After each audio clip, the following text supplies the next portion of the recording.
Think SeaWorld's all about jumping killer whales? Well, think again. Because in the next hour, we're taking you behind the curtain and into the deep to chase. And there he goes. Smooch and dine. I'm sure Johnny's going to be really happy when he gets this afternoon. You'll find out why this little birdie follows her around all day. Fisher! And we'll dog paddle with SeaWorld's most famous stars. This job is just a rush. For an exclusive look behind the scenes of SeaWorld like you've never seen before. All coming up on Animal Planet's most outrageous SeaWorld. Dolphins, seals, and whales look right at home at SeaWorld in sunny Central Florida. But penguins? The first stop on our outrageous insider tour of SeaWorld takes us all the way to Antarctica. Sort of. Enter Penguin Encounter, a subantarctic environment so realistic and freezing cold, even its well-dressed residents don't know they're in Orlando. We have one of the largest penguin collections anywhere in the world or in North America. We have 4 different species of penguin. The smallest of the crested species is the rockhoppers. We also have the second largest of all the penguins, the king penguin. We also have the Adelie penguin. They're fascinating to watch. They have great personalities. Who's that good bird? And then also the Gentoo penguins. They're kind of the jokesters in the exhibit. I find they cause the most trouble. They're kind of playful, and they'll run into their neighbors and create havoc just for fun. How exactly do you keep 250 penguins happy in the middle of the Sunshine State? Dean and Laura are the aviculturists, a fancy name for bird caretakers of Penguin Encounter. We got them to take us on a tour behind the icebergs. First step, keep it cold. If you're a penguin, you do a lot of swimming, and you eat a lot of cold, whole fish. Some of the birds really enjoy taking ice baths. The temperature is maintained right around 45 degrees for the water. And the air temperature is a comfy 30 degrees. Pretty cool in a state with regular highs in the 90s. How do they do it? We have a massive HVAC or air conditioning system for the exhibit. We also have redundant backup systems to ensure that the birds will be kept cool at all times. And the penguins love snow. Lots of it. Well, we manufacture about 16 to 20,000 pounds of snow daily. We have 4 ice machines that drop snow down in the exhibit. And this is no flurry. That's almost 6 million pounds of snow a year. SeaWorld goes to even greater lengths to reproduce the penguin's native habitat. Florida gets an average 8 hours of sunlight a day. But Antarctica, it can get a full 24. The lights will phase up and down throughout the day. We do have periods of almost 24 hours of light that will stimulate them, will get them into the mode, whether it's breeding or molting. It's very important for the health of the penguin. Oh, they're healthy, all right. In fact, SeaWorld's penguins have been multiplying in shocking numbers. We've been breeding penguins here successfully for quite a number of years. As the breeding season begins, the aviculturists bring nesting materials into the exhibit to help the birds perform their unusual courtship ritual. We'll bring in tons of river rock, and we'll just spread the river rock throughout the exhibit, and the birds will pick exactly the right rock that they want and take it over to the nest and present it to their mate. The gentoos will actually bow and hiss, so it's sort of like a male giving a woman a nice rock on her finger. All the women like the rocks. So romantic, and it works. We have a total of 220 birds in the exhibit, and we had 30 chicks this season. So we're very excited. How exactly do you take care of 30 bouncing baby chicks? To answer that, we had to go way behind the scenes, because the caretakers are so devoted to these little fuzzballs, they're actually raising them at home. Not all parents are good parents right off the bat. It takes experience. Sometimes a penguin may lay an egg and say, oh, what's this? And they'll reject it from the nest. So we'll end up having to take those chicks home with us. At home, Laura and a handful of trainers keep a close watch on the chicks, feeding them around the clock and making sure they're nice and cozy.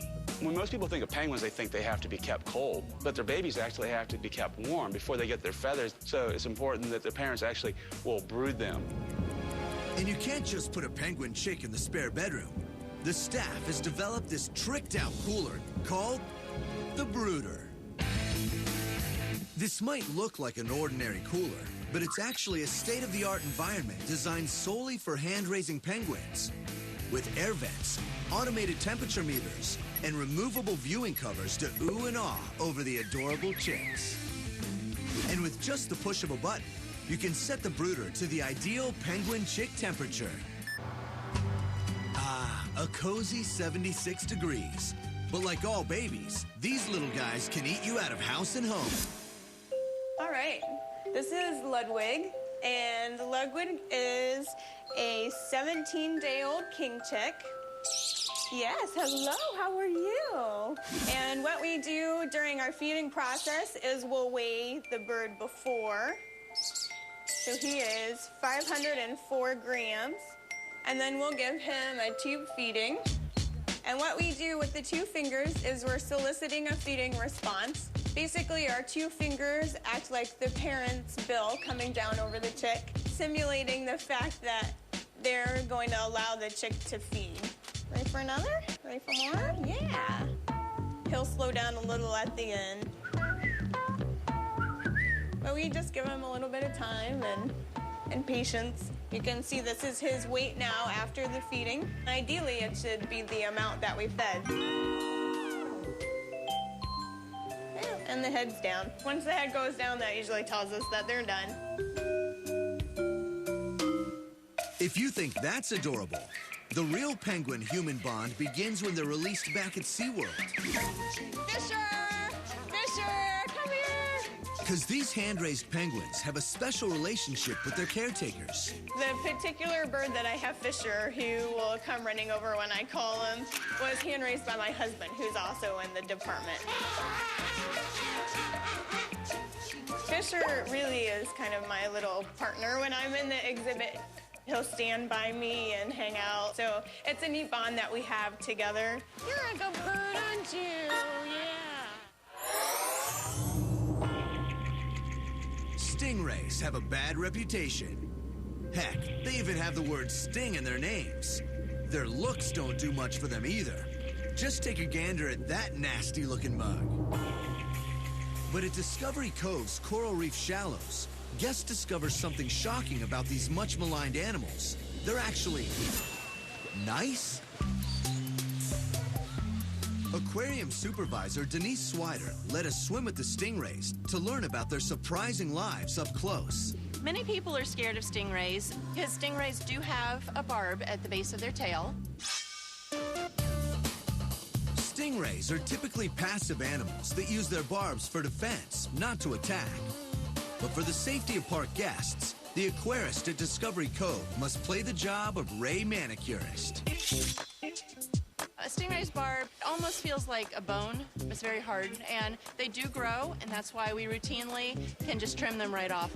It's like trimming your fingernail or your dog's nails. Sure, if your dog's nails were filled with venom. There are 70 stingrays in this coral reef, including one of the rarest, the spotted eagle ray, recently placed on the threatened species list. They are only found in a few aquariums around the world, and here in our coral reef, we've had successful birth of 9 pups. Very few aquariums have had success with stingray pups. Yep, she said pups. That's what stingray babies are called. Stingrays actually breed in the water. They don't come into the shallow area. They breed in the deeper water. The male will approach the female. He'll bite the fin of the female to gain control over her. Then they breed belly to belly. And in about 9 months, we end up with 1 to 4 spotted eagle ray pups. And let's just say stingrays aren't exactly doting parents. Ray pups have to fend for themselves from birth. But Discovery Cove's staff takes a surprisingly maternal approach to their barbed-wielding babes. After the pup pups are born, we move them to an isolated area to keep them eating well, to make sure they're healthy, and then we actually train them to come to the aquarist to eat. And all it takes is a bit of fish in hand to make a ray your friend. Ah, maybe stingrays aren't so scary after all. Coming up, think Broadway's got the biggest stars on stage? Think again. Plus, this little fishy's got a doctor's appointment. Want to come along? And later, these polar bears give Fat Camp a whole new meaning. It's just a big chunk of fat. I'm sure Johnny's going to be really happy when he gets this afternoon. All next on Animal Planet's most outrageous, SeaWorld.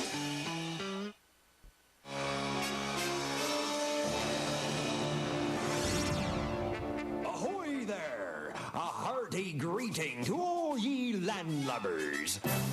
This is SeaWorld's Clyde and Seymour Take Pirate Island. The biggest, boldest, most dazzling stage show you've ever seen. Starring sea lions, that is.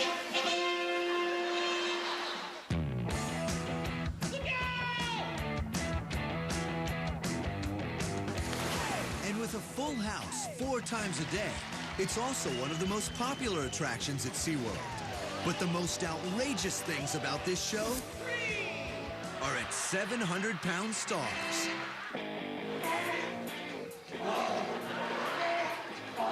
Trainers and co-stars Todd Kaufman and Brandon Davis gave us an exclusive backstage pass.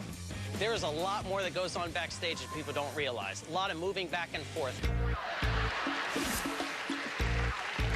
Okay, buddy. We can have 8 sea lions playing the part of 2 sea lion parts in the show. Why so many animals for 2 leading roles? So the sea lions don't get bored. We can mix them in and out of the show. That way they're not doing the same thing day after day, show after show, and makes their day different. Oh, Clyde! I'm glad you're here, buddy. Come on, follow me. With approximately 20 shows a week, that's more than twice the performances of a hit Broadway show. But unlike some human actors, all these guys are naturals for the parts. Well, personally, I think it's because of their sense of humor and comedic timing. The really great thing about sea lions is they're not just held to the water. We can bring them out of the water, and they can be very animated with their body movements. They can walk their legs, they can walk on all 4, and so they can mimic us. And while sea lions in the wild spend most of their time in serious R&R, Okay, buddy. these flipper thespians are hard at work perfecting their parts. We got a front row seat in a rehearsal to see just what it takes to be one of the world's most famous entertaining pinnipeds. Good boy. This is Augie. He plays the part of Clyde. We're going to do a particular mimic sequence. He's been pretty sharp lately, so I'm going to really test his game, make sure he's paying good, close attention. Are you ready? Here we go. Notice he's matching me step for step. Nice. You are so sharp. We have to have our set in place, our set pieces, our props, all those different sort of things while we're teaching that new sequence.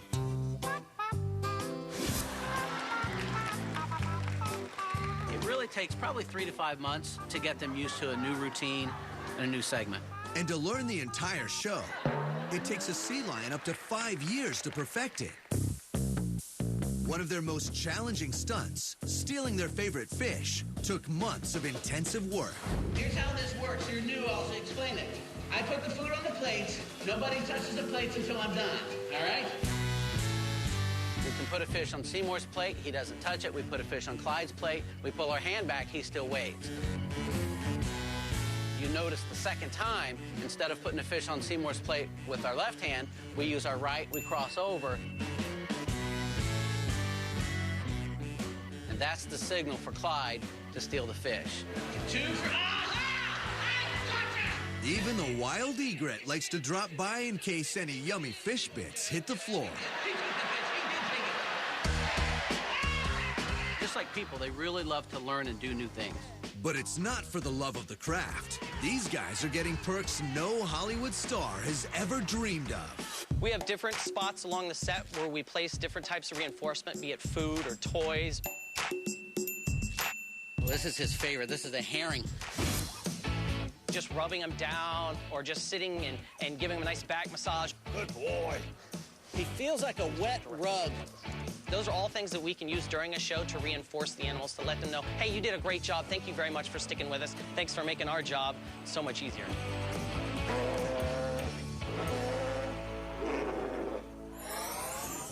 Time to get serious. We're venturing into the perilous deep to go toe-to-teeth with nature's most infamous predator. Which brings us to SeaWorld Shark Encounter for a never-before-seen look at healthcare for deadly predators.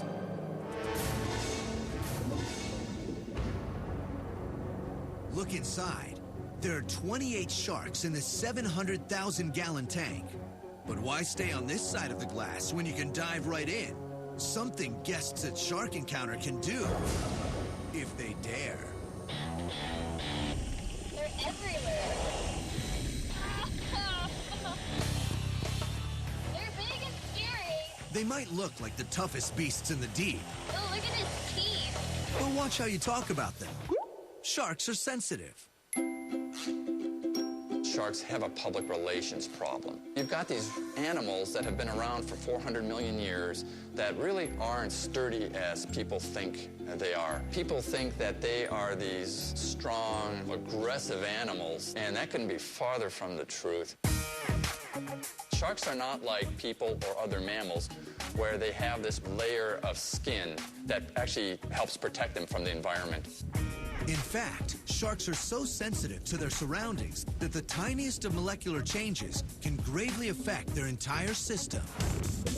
That's why they need to be in just the right environment to survive. And SeaWorld shark experts go to extraordinary lengths to make sure their habitat is shark-friendly. We have to take very special precautions to make sure that the salt water that these animals are swimming in mimics the ocean as close as possible.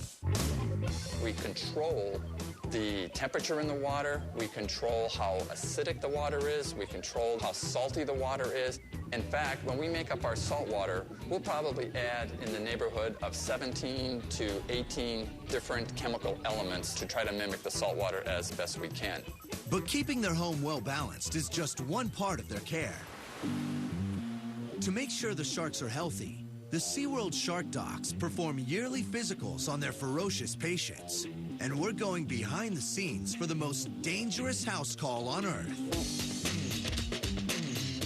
With the help of a moving bridge, they drop a barrier net to move all the sharks to one end of the exhibit. You guys ready on the far end? Okay, let's move forward slowly.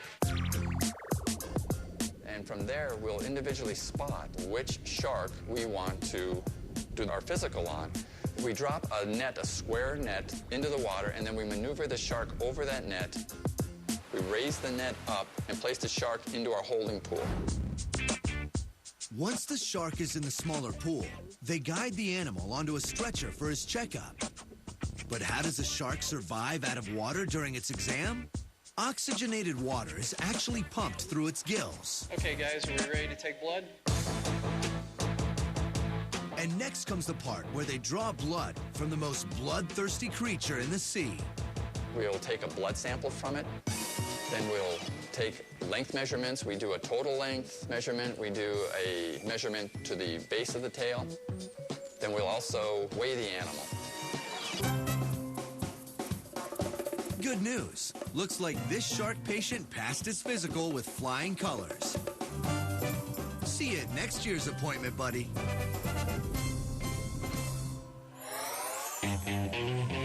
Coming up, would you believe that whales and canaries have something in common? And later, we'll get an exclusive look at SeaWorld's biggest show. Next on Animal Planet's most outrageous, SeaWorld.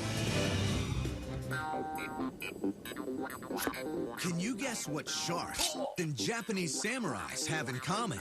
The answer right after this. In Japan, traditional swordsmiths used shark skin for the hand grips of swords.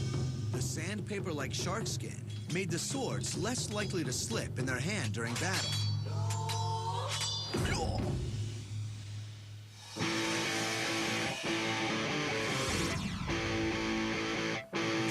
Wild Arctic, an outrageously realistic Arctic environment. It's a virtual ride, walking experience, and animal encounter all in one sprawling exhibit. And the coolest critter in this Arctic wonderland are the big, brainy beluga whales. What sets them apart from their cousins, the dolphins, is the huge melon they have on their head. Look silly? Not the case. They are one of the smartest of all sea mammals. They're so smart, they have an incredibly complex and musical language. We have 4 beluga whales down here at Wild Arctic. We have 3 males and 1 female. Maple is the female. We have Oric, and we have Juno and Klondike.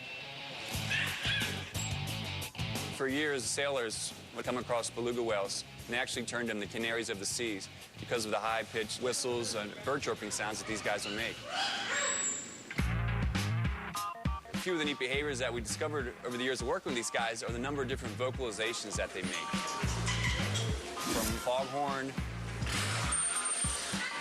to squawks to the chirps, the raspberries. But enough chit-chat. Wild Arctic actually lets guests get to know these lovable lugs up close. And we join these guests at their beluga interaction session with Klondike and Oric. That was amazing. It was so cool. Beluga whales are very social animals. They seem to enjoy the guest interaction that we give them. Their melon feels squishy. Then when you press on their head, it kind of goes in a little bit, and he made him play the piano. Okay, play the piano.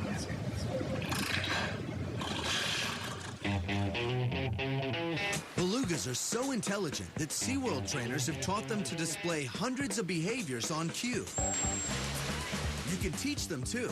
All you have to do is learn beluga sign language. That's right, beluga whales can't hear human voices. They can only hear high-frequency sounds.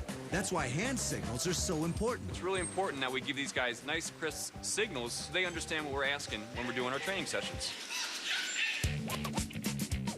We actually use a whistle system. And the whistle lets the beluga whale know that he did something correct. Bravo. But one piece of advice.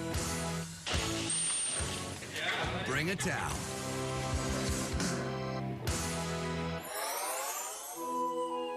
Ah, sun, trees, and a tropical breeze.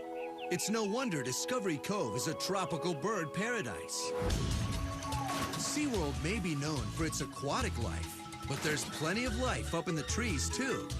Inside Discovery Cove, there are 12,000 square feet of enclosed space for their feathery residents to spread their wings. This extraordinary bird mansion has a net that extends 100 feet across and 35 feet into the sky. There are more than 300 birds from 100 species from tropical zones around the globe. But this is not your typical aviary.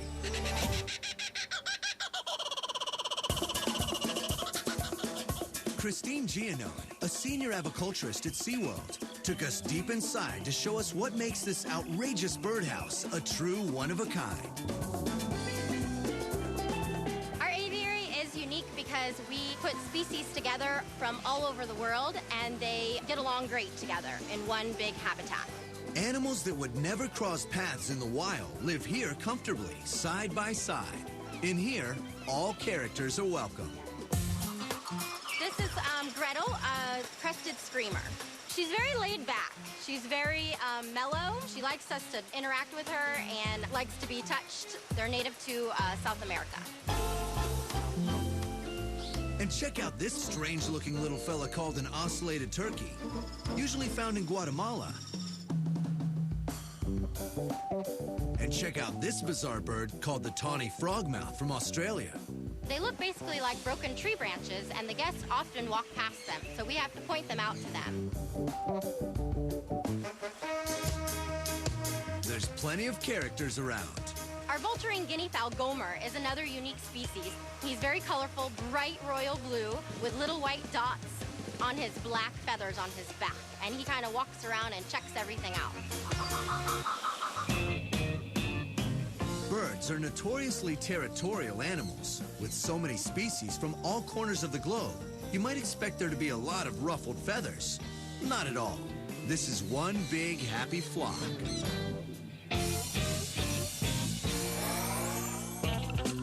Coming up, we'll show you what it takes to keep this teddy's tummy from growling. And later, a 911 call you won't want to miss. All coming up on Animal Planet's most outrageous SeaWorld. Yum. Pineapple, blueberries, watermelon, strawberries. Our next stop is SeaWorld's salad bar? Wrong. This delicate feast is for the big, bad, and super cuddly polar bears. Meet Klondike and Johnny. Extremely cute and extremely hungry. They're the largest land-dwelling omnivores on Earth. One of these huge fellas can weigh up to 1,500 pounds. That's more than 11 full-grown bull mastiffs. How do you feed a growing boy that big? In the wild, polar bears need to gulp down at least 4 pounds of seal fat per day to survive. To get the equivalent of fat and nutrients at SeaWorld, they have to chow down from one calorie-rich menu. One of the most essential parts of taking care of polar bears is their daily diet. And these guys are surprisingly picky eaters. After years of careful observation and research, the SeaWorld staff has cooked up a complex diet custom designed to satisfy their growling gourmands. Polar bears are omnivores, so they eat a variety of things out in their natural habitat. Just like kids, they get excited. They have a tremendous sense of smell. And the fruit, the meat, and the fish seem to be 3 of their favorite things. How do you whip up such beastly fare? We went behind closed doors inside the wild Arctic kitchen for a private cooking lesson in polar bear cuisine that any chef might find unbearable. And today's meal is just for Johnny. We're going to start over here with the fruit. We do like to give them variety. It's very enriching for the animals. We've got some blueberries, some sweet potatoes, strawberries, some pineapples, some apricots, some dried cranberries here. We're looking at about 1 pound to 1.5 pounds of fruit. Polar bears eat fruit salad? But that's just Johnny's appetizer. Down here we got their staples, the polar bear kibble, which just kind of looks like dog food. Imagine it tastes very similar. It's designed specifically for polar bears. Got a lot of their nutritional supplements in here. And just like your family dog, dried food isn't one of Johnny's faves. Still, he gets 4 pounds of the stuff a day, and it's packed with polar vitamins and minerals. But the main course? Meat, and lots of it. This is a regular hamburger, not the same stuff you would get in the grocery store. This is designed for zoo facilities. It's called a carnivore diet. It's cattle meat. And Johnny gets 5 pounds of beef every single day, adding up to nearly 6,000 calories. You'd have to eat more than 20 fast food hamburgers to pack in that many calories. But in the wild, polar bears aren't burger eaters. They're fishermen. So Johnny loves his daily portion of raw fishies. We got 2 different types of fish in here. We got herring, which is the bigger one of their favorites. And we also have some smaller stuff called capelin. It's a saltwater smelt. At 10 pounds of raw fish a day, that's more than 53 servings of sashimi. With his beef, fruit, kibble, and fish, Johnny's looking at 12,159 calories. Sound fattening? Johnny can't get enough fat. This is kidney suet.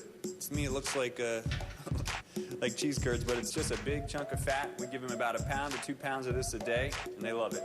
That's right. These guys eat a couple pounds of pure fat a day.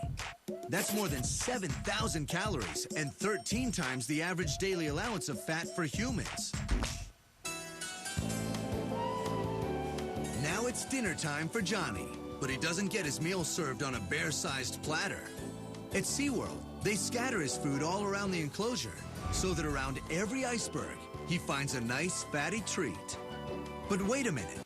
What about dessert? We're going to make a treat for the polar bears today. We got one of the polar bear's favorite toys, a red lid. Smear around some of his peanut butter on the lid for him. It's one of my favorite things to do, just getting messy here at work. Put a few cranberries on there. And we're going to top it off with a couple of his biscuits. Got to be a little artistic when you're making this. It's much more fun. We're going to top this off with some sweet potatoes. I'm sure Johnny's going to be really happy when he gets this afternoon.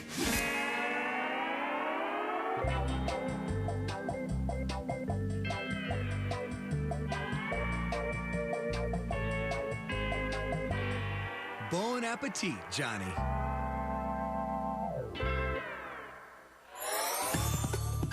Coming up, a 24-hour daycare center for the cutest of heavyweights. And later, we'll try to catch SeaWorld's fastest porpoises. And there he goes. Up next on Animal Planet's most outrageous SeaWorld.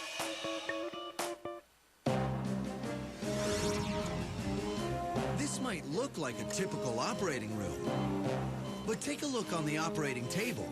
That's no ordinary patient. I'm about to debride wounds on this juvenile green sea turtle who was actually attacked by a shark. We're behind the scenes at SeaWorld's renowned rescue and rehabilitation clinic,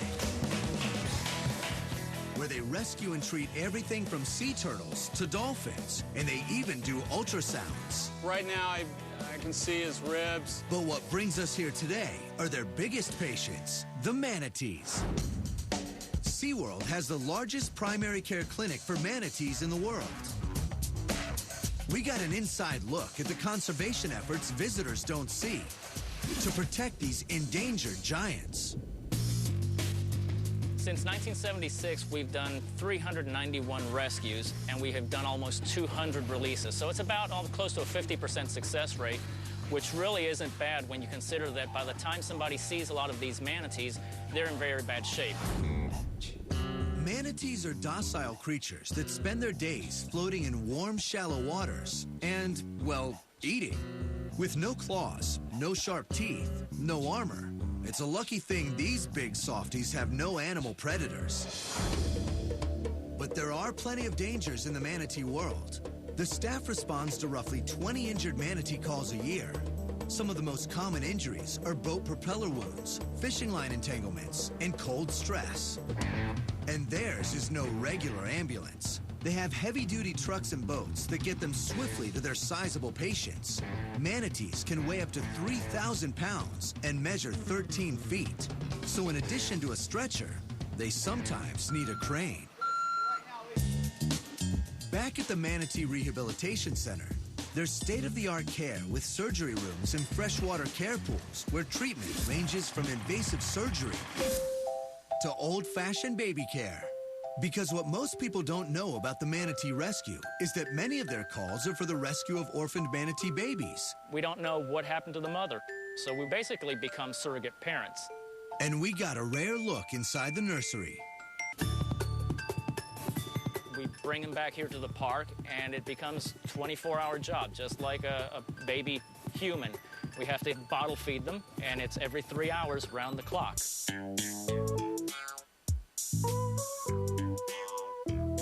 We have a formula that we make up. It's basically an infant's formula. It's made up every day. The formula lasts for just one day. It's actually divided up into the bottles for the animals for how much they're going to be fed. So adorable. But these babies are not for keeps. Like the rest of their animal rescues, their real-life journey begins with their release. You actually get a sense of accomplishment that you've actually really done something. We're going out, we're taking this animal that wouldn't have made it. They come in at 64 pounds and you put them back out at 700 pounds, and you've made a difference. That's why we're here.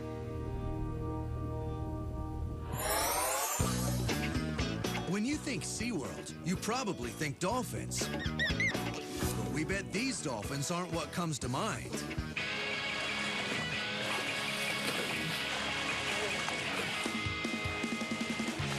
Meet the Commerson's dolphins, named after Philibert Commerson, the man who discovered them in 1767 in the Strait of Magellan. They are one of the smallest species of dolphins in the world, and they live in Aquatica, SeaWorld's water park. And swimming upside down? That isn't their only sneaky behavior. Rochelle Ramos Navarrete, senior animal care specialist, got us a behind-the-scenes look at a training session with the speedy Commersons. We have 4 Commerson dolphins, and our main Commerson dolphin is our dominant male, and his name is Y. And then we also have Hodo, Tede, and Kaha. When we're doing our sessions here in this specific area, we try to do somewhat like a square to start out. We have 4 Commerson dolphins and 1 person on each animal. And then that way you have that one-on-one with that animal. You're able to work on specific behaviors that you're training or just maintaining behaviors. But what makes these dolphins so different from the rest? Commerson dolphins are very, very hyper dolphins, and they have very short attention spans, which also leads into being very challenging to work with when it comes to a training session. And there he goes. These busybodies just don't like to focus. Oh, Fabio, no. We'll try to do one of our voluntary fluke presents. It's something that we would actually, as you can see, there they all go back out into our exhibit. You see, unlike the more common bottlenose dolphins, who are large predators in their environment, the petite Commersons have a number of natural predators, which makes them prey. It's actually very different trying to build a relationship with a Commerson dolphin compared to a Atlantic bottlenose dolphin. Atlantic bottlenose dolphins love to be rubbed down. Commerson dolphins do not. It's just not in their personality. When you're working with a prey animal, you have to build even a stronger relationship with them. How do you win the trust of the hyper Commersons? Come on, boys. A bucket of herring and capelin don't hurt. Their short attention spans make these fishy rewards the key to getting these little dolphins to at least do their basic behaviors when it comes time for a checkup. The primary husbandry behavior that we ask of all of our animals when we're training is a voluntary blood sample. We ask them just more or less to lay out right in front of us, and then they roll over onto their backs, and we get their tail flukes. And holding their tail flukes, if you were to get close to a Commerson dolphin, you would see the veins in their tail flukes. We also check their mouths, and we do a visual check. We just check all their teeth and make sure that they look good, and then just check their tongue and underneath their tongue. We're gonna do mouth open, if he would like to. There we go, very good boy. When it comes time to do a blowhole culture exam, you take your thumb and your forefinger and place it over their blowhole. And by that tap, they'll open their blowhole and do a chuff. But what do the Commersons think about all this? They aren't saying. When it comes to vocalizing with Commerson dolphins, you will not actually hear a Commerson make a noise like a Atlantic bottlenose dolphin or the killer whales. So that's something that's very unique to a Commerson dolphin. When it comes to training, a lot of people want to hear them, but you cannot hear a Commerson dolphin. Ah, yes, the strong, silent type. Coming up, you'll get an inside look at what it takes to dive in with SeaWorld's biggest stars. Don't go away. This is Animal Planet's most outrageous SeaWorld.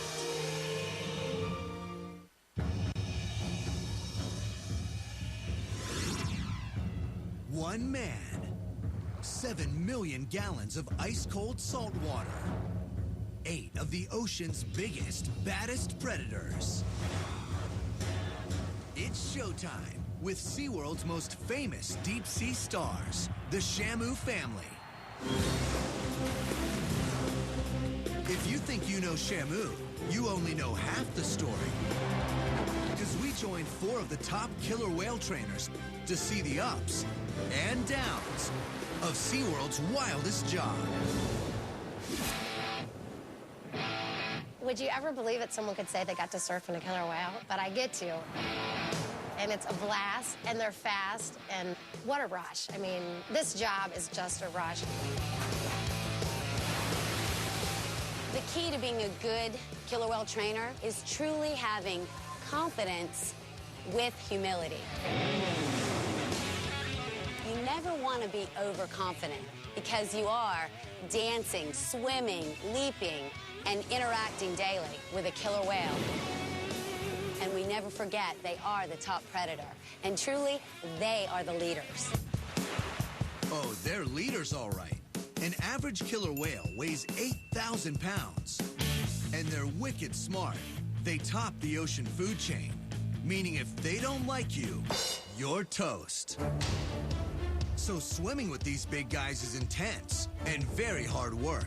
This is so much not a 9-to-5 job. This is a lifestyle. We're on call 24/7. We have an incredible team of trainers that are so dedicated.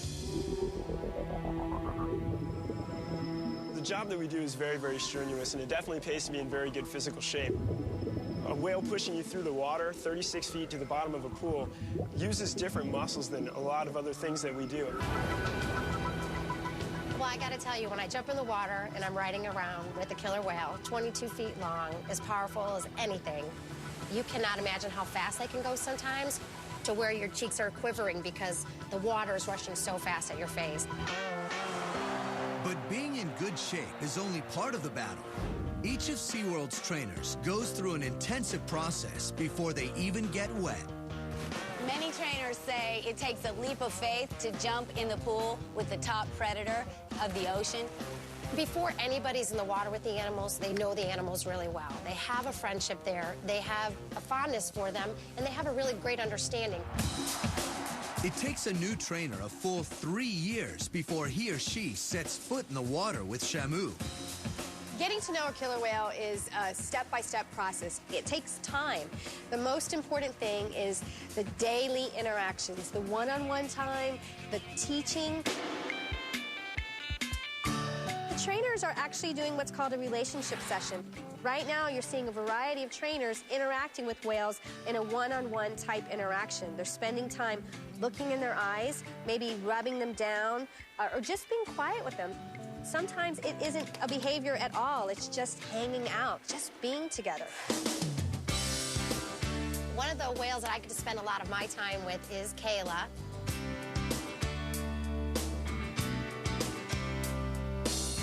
She's an awesome animal, amazing, athletic, beautiful, sweet, and we have a really good friendship between us. And it's this bond that will get you in the water nose to nose and dog paddling with these giants. And once they're your swimming buddies, killer whales will take you for a killer ride. My favorite behavior to perform is a behavior that we call a rocket hop. Basically, what we do is we go underwater with Shamu, and we drive all the way down to the bottom of the pool, 36 feet below, and they're pushing you by your feet. And then you just remove your feet from their nose and turn around, and you can actually put your hands just like this, right on their nose, and put your feet right on their flippers. But they come up out of the water and kind of dive backwards and send you sailing, and you can get 25, 30 feet out of the water. And I'll tell you, you feel every bit of their power when you come up. It's pretty much the coolest feeling ever.